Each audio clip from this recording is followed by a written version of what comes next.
বিদেশে অর্থ পাচার ও দুর্নীতি করে ২৩৭ কোটি টাকা জ্ঞাত আয় বহির্ভূত সম্পদ অর্জনের দায়ে কুমিল্লার সাবেক সংসদ সদস্য আ.ক.ম বাহাউদ্দিন বাহার ও তার স্ত্রীর নামে মামলা করেছে দুদক।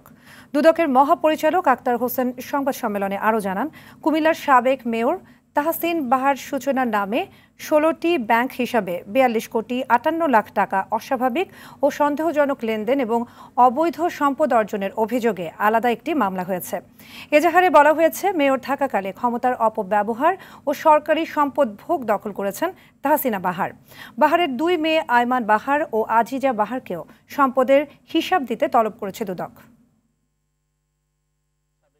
সদস্য কুমিল্লা ৬ সঙ্গতিপূর্ণ ৬৭ কোটি ৪৩ লক্ষ টাকারও বেশি মূল্যের সম্পদের মালিকানা অর্জন, ২৫৮ কোটি টাকারও বেশি অস্বাভাবিক ও সন্দেহজনক লেনদেনের মাধ্যমে হস্তান্তর, স্থানান্তর ও রূপান্তর করায় দুর্নীতি প্রতিরোধ আইন ১৯৪৭ এবং মানি লন্ডারিং প্রতিরোধ আইনের সংশ্লিষ্ট ধারায় একটি মামলা রুজু করা হয়েছে।